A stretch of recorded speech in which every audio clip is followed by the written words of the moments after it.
Nama Si Pitung bagi orang Betawi sudah tidak asing lagi. Sosoknya dikenal sebagai jagoan bela diri, perampok ulung, bahkan ada juga yang menganggapnya pahlawan nasional. Terlepas dari apapun cara orang mengenalnya, sejarah Si Pitung cukup melegenda karena sosoknya mempunyai pengaruh penting terutama pada masa kekuasaan Belanda di Batavia. Ada yang menyebut Si Pitung anak pinggiran Batavia, komplotan bandit. Tapi ada pula cerita yang lain mengatakan Si Pitung adalah pahlawan karena selalu menolong orang yang tertindas. Lantas, siapa sebenarnya sosok Si Pitung yang melegenda itu? Di tengah-tengah kemelut zaman kolonial, di sebuah kampung di Rawabelong, Jakarta, lahir seorang anak bernama Salihun. Ia adalah putra keempat dari pasangan Bang Piung dan Embak Pina yang hidup sederhana dan beragama Islam. Sejak kecil, Salihun belajar mengaji dan silat di pesantren Haji Naibin, seorang ulama yang terkenal dengan ilmu saktinya. Di sana, Salihun bertemu dengan teman-temannya yang juga jago silat, seperti Ji, Rais, dan Jampang. Suatu hari, ketika Salihun berusia 16 tahun, ia pergi ke pasar Tanah Abang untuk menjual kambing milik ayahnya. Namun, di tengah jalan, ia dirampok oleh sekelompok centeng yang bekerja untuk tuan tanah. Uang hasil penjualan kambing itu hilang, dan Salihun pulang dengan tangan hampa. Ayahnya marah besar dan menyuruh Salihun untuk mencari uang itu kembali. Salihun pun berangkat dengan tekad bulat untuk menemukan para pencuri itu. Dengan bantuan teman-temannya, Salihun berhasil menemukan markas para centeng di sebuah gubuk di pinggir sungai. Ia pun menantang mereka untuk bertarung satu lawan satu. Dengan kecepatan dan ketangkasan yang luar biasa, Salihun mengalahkan semua centeng itu dan merebut kembali uang ayahnya. Namun, sebelum ia pergi, ia mendapat tawaran dari salah satu centeng untuk bergabung dengan mereka. Salihun menolak, tetapi ia juga merasa kasihan melihat keadaan mereka yang miskin dan tertindas oleh tuan tanah. Ia pun membagi-bagikan sebagian uangnya kepada mereka dan mengajak mereka untuk berubah menjadi orang baik. Sejak saat itu, Salihun dikenal dengan nama Pitung yang berarti 7 sekawan tolong-menolong.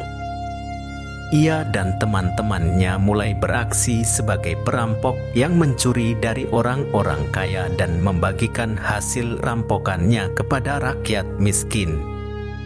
Mereka juga sering mengganggu dan menentang pemerintah kolonial Belanda yang memeras dan menindas rakyat Betawi. Pitung menjadi simbol perlawanan dan keadilan bagi rakyat Betawi yang menganggapnya sebagai pahlawan dan pelindung. Namun, tidak semua orang senang dengan aksi-aksi Pitung.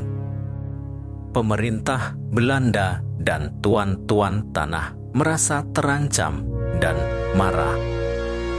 Mereka pun berusaha untuk menangkap dan membunuh Pitung dengan segala cara.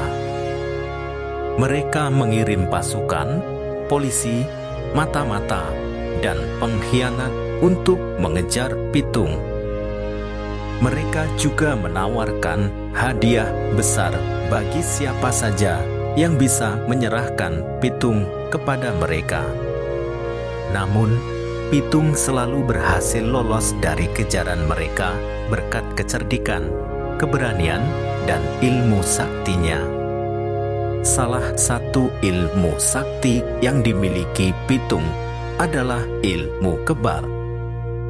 Dengan ilmu ini, Pitung bisa menahan serangan senjata api dan senjata tajam. Namun, ilmu ini memiliki syarat, yaitu Pitung harus berpuasa dan tidak boleh melihat darah. Jika syarat ini terlanggar, maka ilmu kebalnya akan hilang.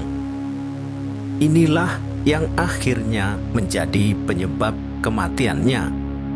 Pada suatu hari, Pitung dan teman-temannya sedang berencana untuk merampok sebuah gudang milik Belanda yang berisi senjata dan amunisi. Mereka berhasil masuk ke dalam gudang dan mengambil sebagian barang-barangnya. Namun, ketika mereka hendak keluar, mereka dikepung oleh pasukan Belanda yang sudah mengetahui rencana mereka. Terjadi baku tembak dan baku hantam yang sengit. Pitung dan teman-temannya berusaha untuk melawan dan meloloskan diri. Namun, nasib malang menimpa Pitung. Saat ia sedang berlari, ia terkena tembakan di kaki. Darah pun mengucur dari lukanya. Pitung tidak menyadari bahwa ia telah melanggar syarat ilmu kebalnya. Ia terus berlari, berharap bisa selamat.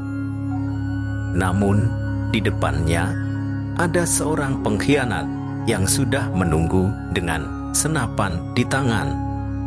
Pengkhianat itu adalah seorang bekas centeng yang pernah ditolong oleh Pitung, tetapi ia tergoda oleh hadiah yang ditawarkan oleh Belanda. Ia pun menembak Pitung tepat di dada. Pitung roboh dan tidak bangun lagi. Kabar kematian Pitung menyebar dengan cepat. Rakyat Betawi berduka cita dan marah.